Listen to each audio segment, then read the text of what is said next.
Capítulo 4.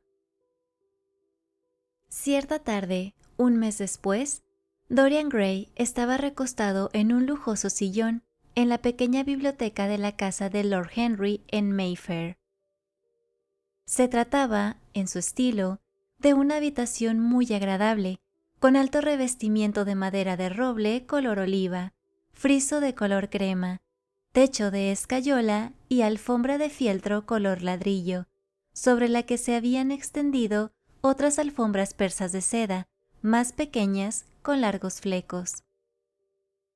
En una diminuta mesa de madera de satín había una estatuilla obra de Clodion y junto a ella un ejemplar de Les Cent Nouvelles, encuadernado por Margarita de Valois por Clovis Eve y adornado con las margaritas que la reina había elegido como emblema. Algunos grandes jarrones de porcelana azul con tulipanes de colores abigarrados ocupaban la repisa de la chimenea y a través de los emplomados rectángulos de cristal de la ventana se derramaba la luz de color albaricoque de un día de verano en Londres. Lord Henry no había vuelto aún. Siempre se retrasaba por principio, ya que, en su opinión, la puntualidad es el ladrón del tiempo. De manera que el muchacho parecía bastante enfurruñado, mientras con una mano distraída pasaba las páginas de una edición de Manon Lescaut, suntuosamente ilustrada, que había encontrado en una de las estanterías.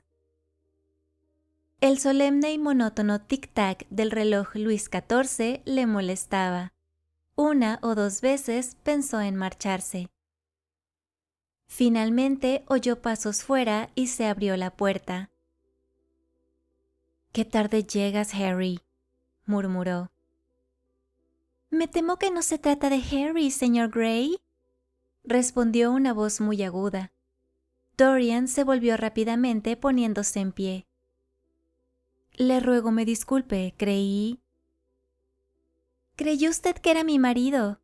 Soy solo su mujer. Permítame que me presente. A usted lo conozco bien por sus fotografías. Me parece que mi marido tiene 17. No, Lady Wotton, no 17. 18 entonces, y los vi juntos la otra noche en la ópera. Rió con nerviosismo mientras hablaba, contemplándolo con sus ojos azules, un poco vagos, de no me olvides.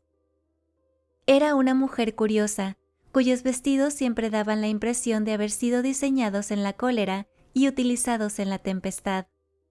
De ordinario estaba enamorada de alguien, y como su pasión nunca era correspondida, había conservado todas sus ilusiones. Trataba de conseguir una apariencia pintoresca, pero solo conseguía dar sensación de desaseo. Se llamaba Victoria y tenía la manía perseverante de ir a la iglesia. Se trataba de Lohengrin, si no recuerdo mal. Sí, era mi querido Lohengrin. La música de Wagner me gusta más que ninguna otra. Es tan ruidosa que se puede hablar todo el tiempo sin que otras personas oigan lo que se dice. Eso es una gran ventaja, ¿no le parece, señor Gray? La misma risa, nerviosa y entrecortada, se escapó de los delgados labios y sus dedos empezaron a jugar con un abrecartas de carey. Dorian sonrió y negó con la cabeza. «Me temo que no estoy de acuerdo, Lady Wotton. Nunca hablo cuando suena la música. Al menos si se trata de buena música. Si la música es mala, es nuestro deber ahogarla con la conversación». «Ah, esa es una de las ideas de Harry, ¿no es así, señor Gray? Siempre oigo las ideas de Harry de labios de sus amigos. Es así como me entero de que existen. Pero no debe usted pensar que no me gusta la buena música. La adoro, pero me da miedo. Me pone demasiado romántica. Sencillamente venero a los pianistas. 2 a la vez, en algunas ocasiones, me dice Harry. No sé qué es lo que tienen. Quizá el ser extranjeros. Todos lo son, ¿no es cierto? Incluso los que han nacido en Inglaterra se convierten en extranjeros con el tiempo, ¿no le parece? ¡Qué habilidad la suya! Y para el arte, ¡qué excelente cumplido! La hace sumamente cosmopolita, ¿verdad? ¿No ha estado usted nunca en alguna de mis fiestas, señor Gray? Tiene que venir. No puedo permitirme orquídeas, pero no reparo en gastos con extranjeros. Hacen que la casa parezca tan pintoresca. Pero aquí está Harry. Harry, viene buscándote para preguntarte algo, no recuerdo qué, y encontré al señor Gray. Hemos tenido una conversación muy agradable sobre música. Tenemos exactamente las mismas ideas. No, creo que nuestras ideas son completamente distintas, pero ha sido la simpatía personificada, y me alegro mucho de haberlo conocido. Espléndido, amor mío, espléndido, dijo Lord Henry, alzando la doble media luna oscura de las cejas y contemplando a ambos con una sonrisa divertida. Siento llegar tarde, Dorian. Fui en busca de una pieza de brocado antiguo en Wardour Street y he tenido que regatear durante horas para conseguirla. En los días que corre la gente, sabe el precio de todo y el valor de nada. Me temo que he de irme, exclamó Lady Wotton, rompiendo un silencio embarazoso con su repentina risa sin sentido. He prometido salir en coche con la duquesa. Hasta la vista, señor Gray. Hasta luego, Harry. Imagino que cenas fuera. Yo también. Quizá te vea en casa de Lady Thornbury. Imagino que sí, querida mía.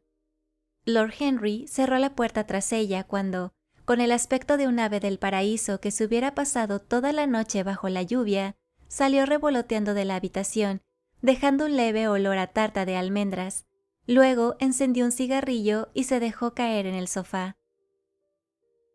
Nunca te cases con una mujer con el pelo de color pajizo, Dorian, dijo después de lanzar unas cuantas bocanadas de humo. ¿Por qué, Harry? Porque son muy sentimentales. Pero a mí me gusta la gente sentimental. No te cases, Dorian. Los hombres se casan porque están cansados, las mujeres porque sienten curiosidad. Unos y otras acaban decepcionados. Creo que no es probable que me case, Harry.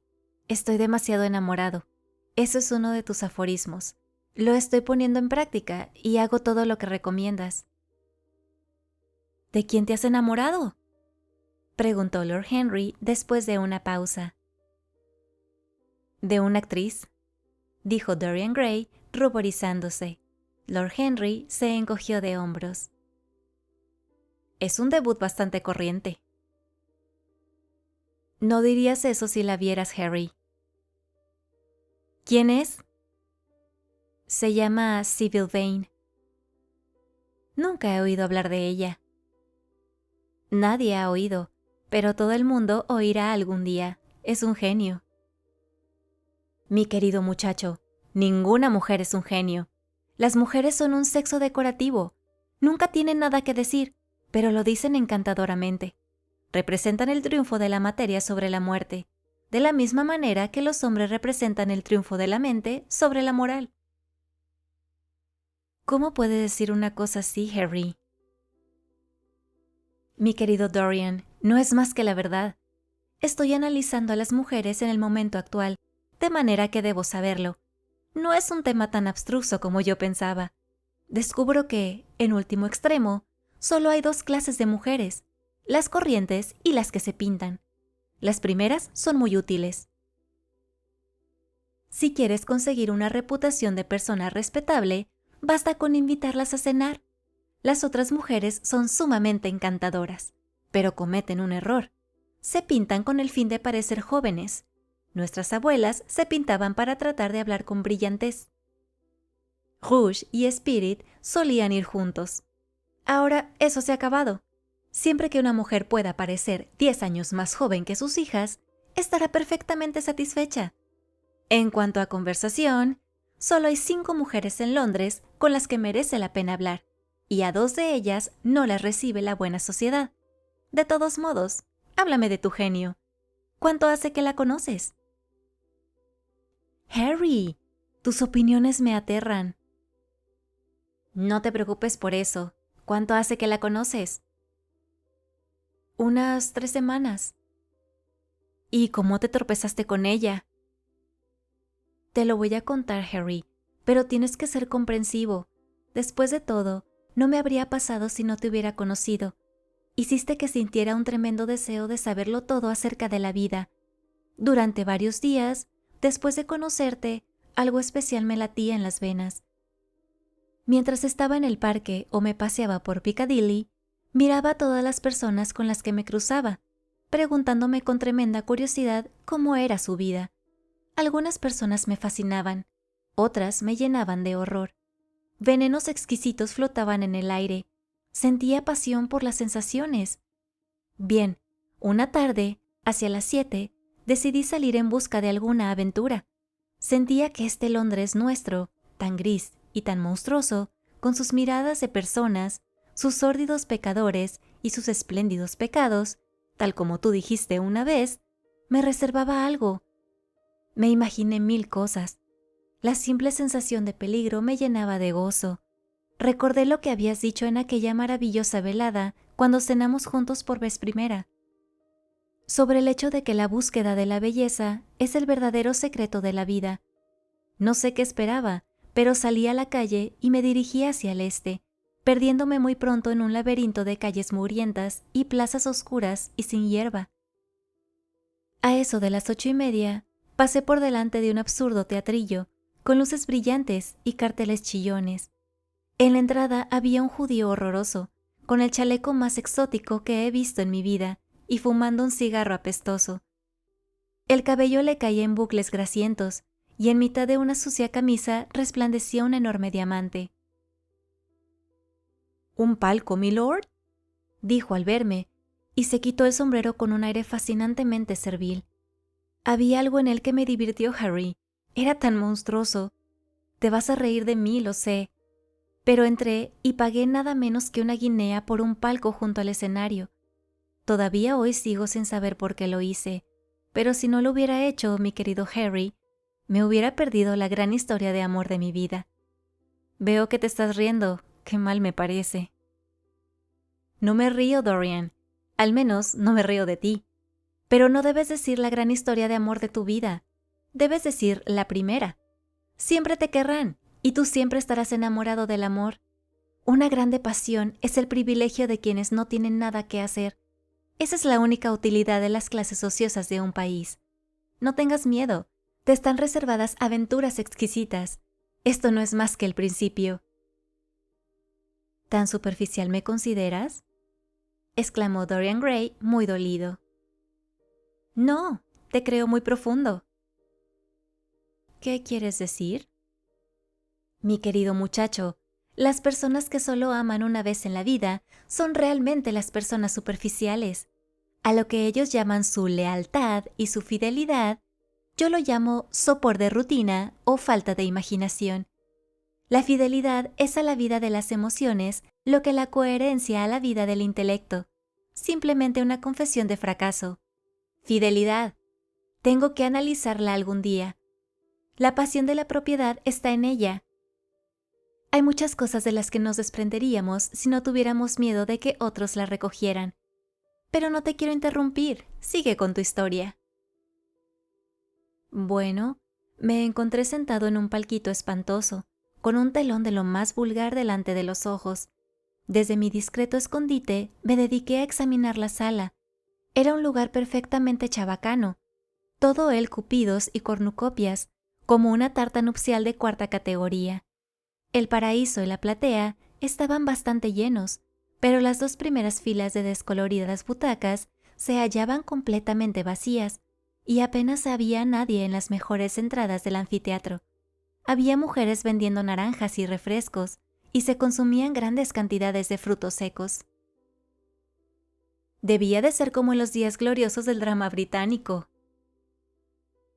Precisamente, creo yo, y muy deprimente. Empezaba a preguntarme qué demonios estaba haciendo allí, cuando me fijé en el programa. ¿Qué obra crees que representaban, Harry? Imagino que El joven idiota, o Mudo, pero inocente. A nuestros padres les gustaba ese tipo de obras, según creo. Cuantos más años tengo, Dorian, más convencido estoy de que lo que era suficientemente bueno para nuestros padres no lo es para nosotros. En arte, como en política, les grands-pères ont toujours tort. La obra era suficientemente buena para nosotros, Harry.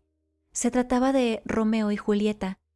He de reconocer que no me hizo mucha gracia la idea de ver representar a Shakespeare en un antro como aquel.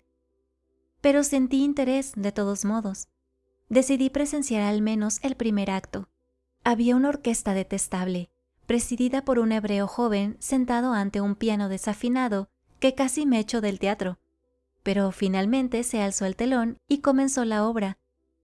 Romeo era un caballero corpulento y con muchos años a sus espaldas, cejas pintadas con negro de corcho, ronca voz de tragedia y silueta de barril de cerveza. Mercutio era casi igual de siniestro.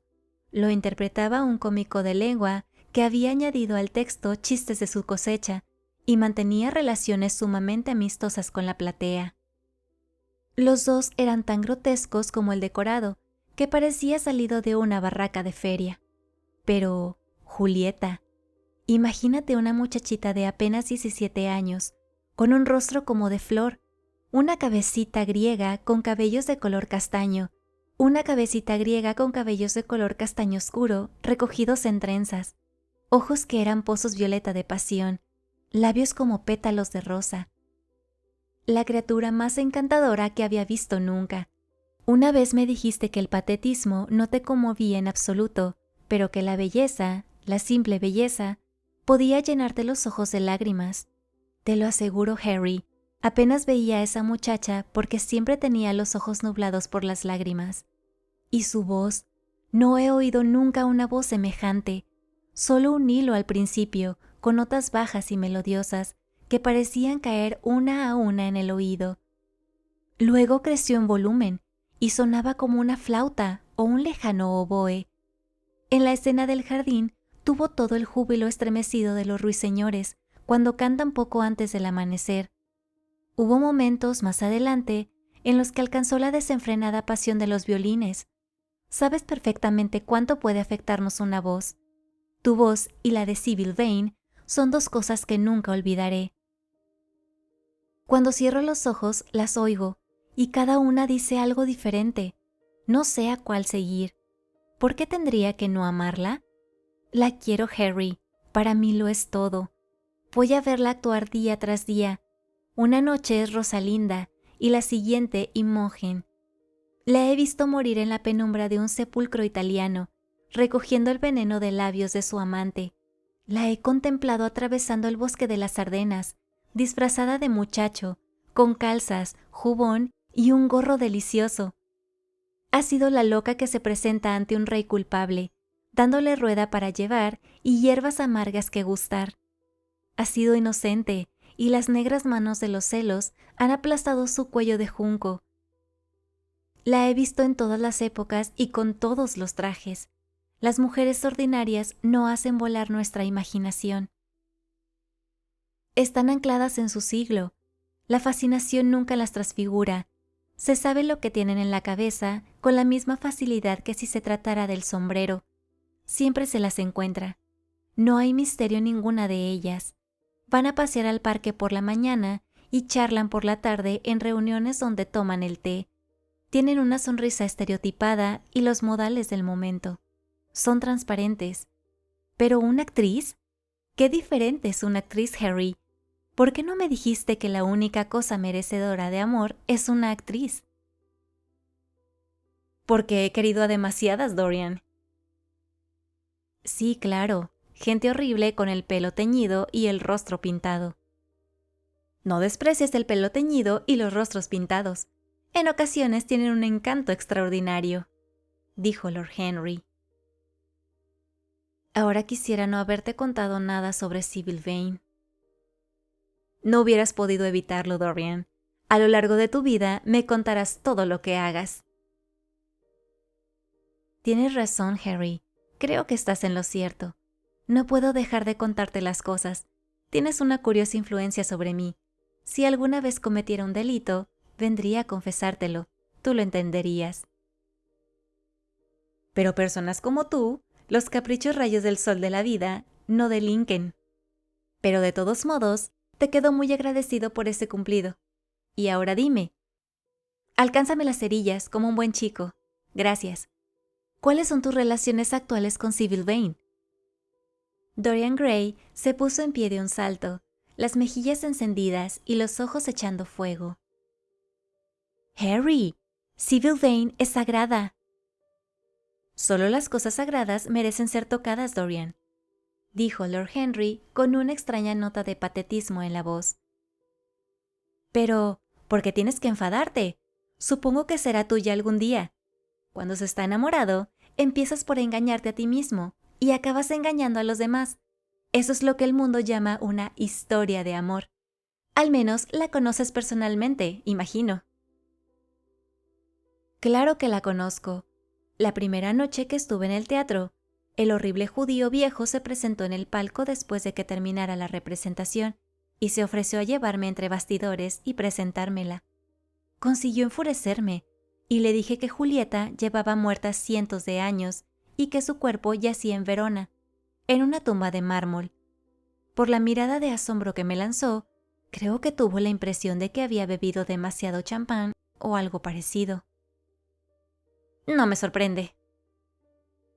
Luego me preguntó si escribía para algún periódico. Le dije que nunca los leía. Pareció terriblemente decepcionado al oírlo y me confesó que todos los circos teatrales le eran hostiles y que a todos se los podía comprar. No me extrañaría que tuviera razón en eso, pero, por otra parte, a juzgar por el aspecto que tiene la mayoría, no deben de ser demasiado caros. Bien, pero él parece pensar que están por encima de sus posibilidades. Rió Dorian. Para entonces, sin embargo, ya estaban apagando las luces del teatro y tuve que irme. El judío quiso que probara unos cigarros de los que hizo grandes alabanzas, pero decliné su ofrecimiento. A la noche siguiente volví, por supuesto. Al verme, me hizo una profunda reverencia y me aseguró que yo era un munificente protector del arte. Es un ser insufrible, pero Shakespeare le apasiona. Ya me ha dicho, visiblemente orgulloso, que sus 5 bancarrotas se debieron enteramente a El Bardo, como insiste en llamarlo. Parece considerarlo un timbre de gloria. Lo es, mi querido Dorian, un verdadero timbre de gloria. La mayoría de la gente se arruina por invertir demasiado en la prosa de la vida. Arruinarse por la poesía es un honor. ¿Cuándo hablaste por primera vez con la señorita Sybil Vane? La tercera noche. Había interpretado a Rosalinda. Me fue imposible no ir a verla. Le había lanzado unas flores y ella me miró. Al menos imaginé que lo había hecho. El viejo judío insistió. Estaba decidido a llevarme entre bastidores, de manera que acepté. Es curioso que no deseara conocerla, ¿no te parece? No, no me parece curioso. ¿Por qué, mi querido Harry? Te lo diré en alguna otra ocasión. Ahora quiero saber más sobre esa chica. ¿Sybil? Tan tímida y tan amable. Hay algo infantil en ella. Abrió mucho los ojos con el más sincero de los asombros cuando le dije que pensaba que su interpretación, y pareció no tener conciencia de su talento. Creo que los dos estábamos bastante nerviosos. El judío viejo sonreía desde la puerta del polvoriento camerino, diciendo frases rebuscadas sobre los dos, mientras Sybil y yo nos mirábamos como niños. El viejo insistía en llamarme Milord, y tuve que explicar a Sybil que no era nada parecido. Ella me dijo, «Más bien parece usted un príncipe. Le llamaré Príncipe Azul». A fe mía, Dorian, la señorita Sybil sabe cómo hacer cumplidos. No la entiendes, Harry. Me veía solo como un personaje en una obra de teatro. No sabe nada de la vida. Vive con su madre, una mujer apagada y fatigada que, con una túnica más o menos carmesí, interpretó la primera noche a la señora Capuleto, una mujer con aspecto de haber conocido días mejores. Conozco ese aspecto.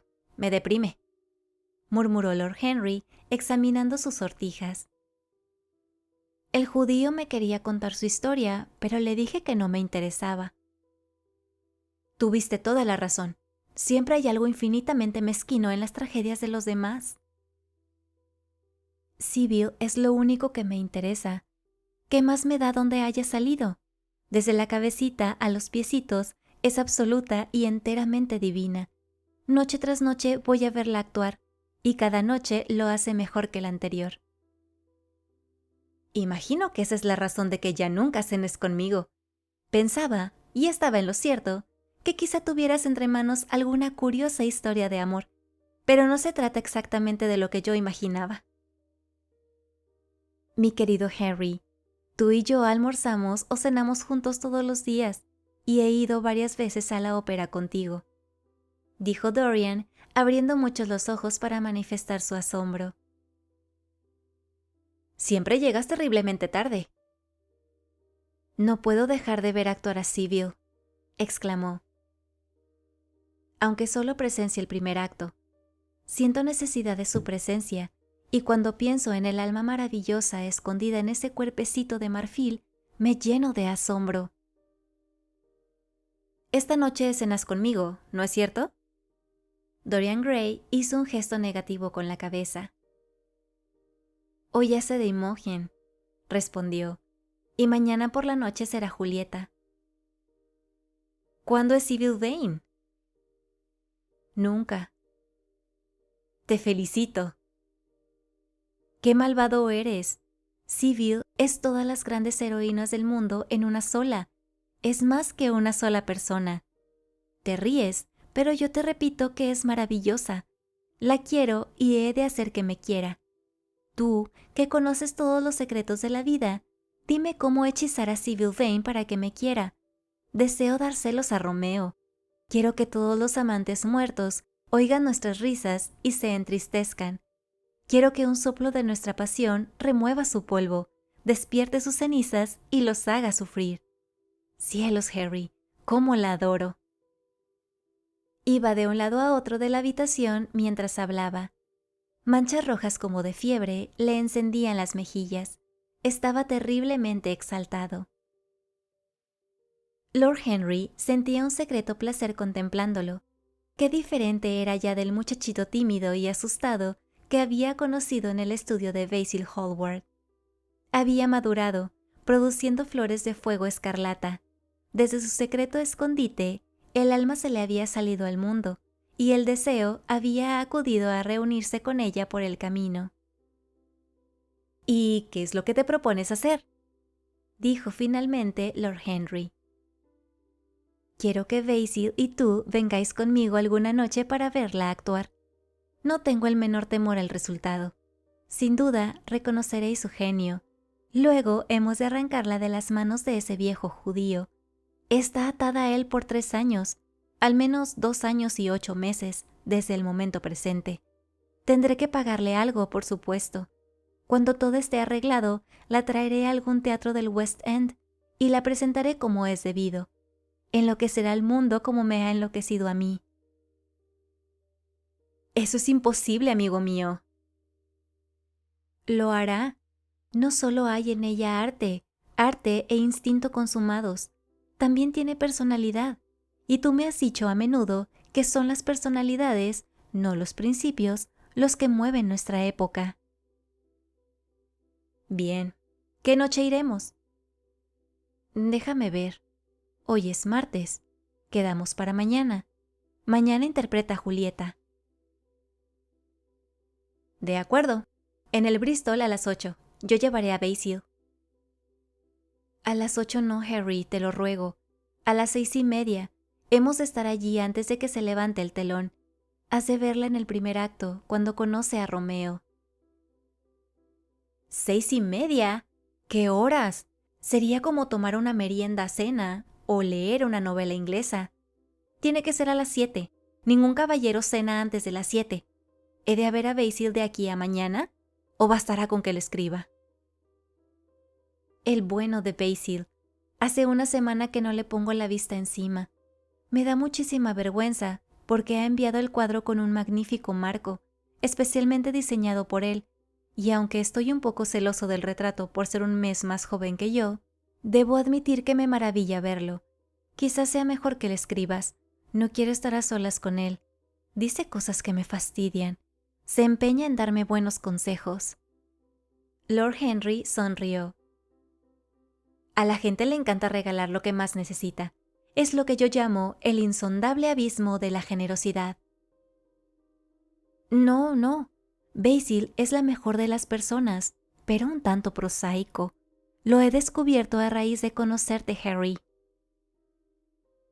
Basil, mi querido muchacho, pone en el trabajo todas sus mejores cualidades. La consecuencia es que para la vida solo te quedan los prejuicios, los principios y el sentido común. Los únicos artistas encantadores que conozco son malos artistas. Los buenos solo existen en lo que hacen y, en consecuencia, carecen por completo de interés como personas. Un gran poeta, un poeta verdaderamente grande, es lo menos poética de todas las criaturas, pero los poetas de poca monta son absolutamente fascinantes. Cuanto peores son sus rimas, más pintoresco es su aspecto. El simple hecho de haber publicado un libro de sonetos de segunda categoría hace a un hombre absolutamente irresistible. Vive la poesía que es incapaz de escribir. Los otros escriben la poesía que no se atreven a poner por obra. Me pregunto si es realmente así, Harry, dijo Dorian Gray, derramando sobre su pañuelo un poco de perfume de un gran frasco con tapón dorado que estaba sobre la mesa. Debe de ser, si tú lo dices. Y ahora tengo que marcharme. Imogen me espera. No te olvides de mañana. Hasta la vista. Cuando Dorian Gray salió de la habitación, Lord Henry cerró los ojos y empezó a pensar. Ciertamente, pocas personas le habían interesado tanto como Dorian Gray. Si bien la desmedida adoración del muchacho por otra persona no le producía la menor punzada de fastidio ni de celos. Le agradaba, por el contrario. Lo convertía en un objeto de estudio más interesante. Siempre le habían cautivado los métodos de las ciencias naturales, pero no su materia habitual, que le parecía trivial y sin importancia. De manera que había empezado por hacer vivisección consigo mismo y había terminado haciéndosela a otros. La vida humana era lo único que le parecía digno de investigar. Comparado con eso, no había nada que tuviera el menor valor. Aunque si se contemplaba la vida en su curioso crisol de dolor y placer, no era posible cubrir el propio rostro con una máscara de cristal, ni evitar que los vapores sulfúricos alterasen el cerebro y enturbiaran la imaginación con monstruosas fantasías y sueños deformes. Existían venenos tan sutiles que para conocer sus propiedades había que enfermar con ellos, y enfermedades tan extrañas que era necesario padecerlas para entender su naturaleza. Qué grande, sin embargo, la recompensa recibida. Qué cosa tan maravillosa llegaba a ser el mundo entero. Percibir la peculiar lógica inflexible de la pasión y la vida del intelecto emocionalmente coloreada, observar dónde se encontraban y dónde se separaban, en qué punto funcionaban al unísono y en qué punto surgían las discordancias. Qué gran placer el así obtenido. ¿Qué importancia tenía el precio? Nunca se pagaba demasiado por las sensaciones. Sabía perfectamente, y la idea produjo un brillo de placer en sus ojos de ágata, que gracias a determinadas palabras suyas, palabras musicales dichas de manera musical, el alma de Dorian Gray se había vuelto hacia aquella blanca jovencita y se había inclinado en adoración ante ella. En gran medida, aquel muchacho era una creación suya. Había acelerado su madurez, lo que no carecía de importancia. La gente ordinaria esperaba a que la vida les desvelase sus secretos, pero para unos pocos, para los elegidos, la vida revelaba sus misterios antes de apartar el velo. Esto era a veces consecuencia del arte, y sobre todo del arte de la literatura, que se ocupa de manera inmediata de las pasiones y de la inteligencia. Pero de cuando en cuando, una personalidad compleja ocupaba su sitio y asumía las funciones del arte, y era, de hecho, a su manera, una verdadera obra de arte porque, al igual que la poesía, la escultura o la pintura, la vida cuenta con refinadas obras maestras. Sí, el adolescente era precoz, estaba recogiendo la cosecha todavía en primavera, tenía dentro de sí el latido y la pasión de la juventud, pero empezaba a reflexionar sobre todo aquello. Era delicioso contemplarlo con su hermoso rostro y su alma igualmente hermosa, era un motivo de asombro. Daba lo mismo cómo terminaría todo o cómo estuviese destinado a terminar.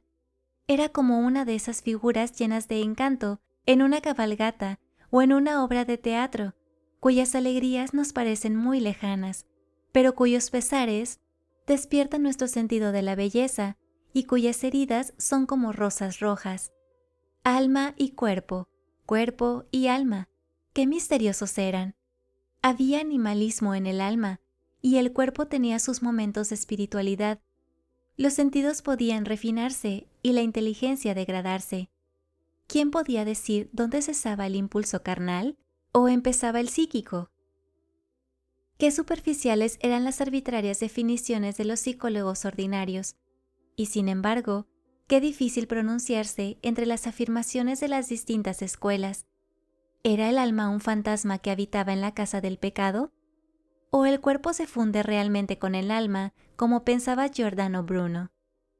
La separación entre espíritu y materia era un misterio, y la unión del espíritu con la materia también lo era.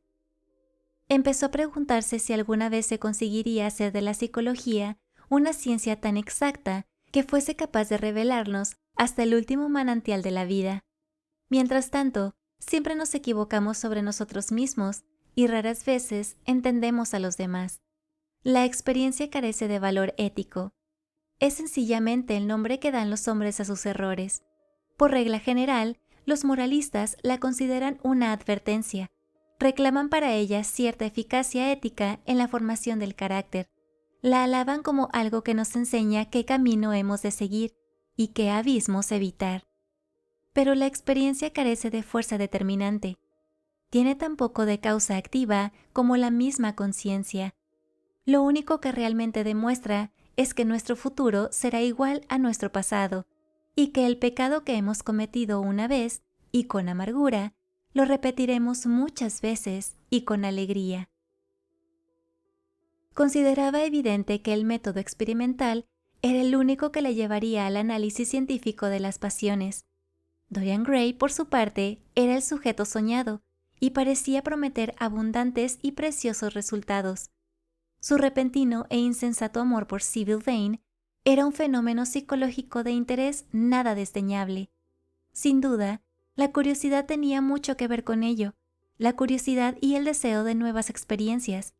No se trataba, sin embargo, de una pasión simple, sino muy complicada. Lo que había en ella de instinto adolescente puramente sensual había sido transformado gracias a la actividad de la imaginación, transformado en algo que al muchacho mismo le parecía alejado de los sentidos y que era, por esa misma razón, mucho más peligroso.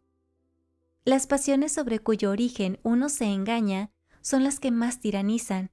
Los motivos que mejor se conocen tienen mucho menos fuerza. ¿Cuántas veces sucedía que, al creer que se experimenta sobre otros, experimentamos en realidad sobre nosotros mismos? Un golpe en la puerta sacó a Lord Henry de aquella larga ensoñación. Su ayuda de cámara le recordó que tenía que vestirse para cenar. Se levantó y miró hacia la calle. El ocaso había deshecho en dorados escarlatas las ventanas altas de las casas de enfrente. Los cristales brillaban como láminas de metal al rojo vivo. Arriba, el cielo era como una rosa marchita. Lord Henry pensó en su amigo, en aquella vida coloreada por todos los fuegos de la juventud, y se preguntó cómo terminaría todo. Cuando regresó a su casa, a eso de las 12:30, vio un telegrama sobre la mesa del vestíbulo. Al abrirlo, descubrió que era de Dorian Gray. Le anunciaba que se había prometido con la señorita Sibyl Vane.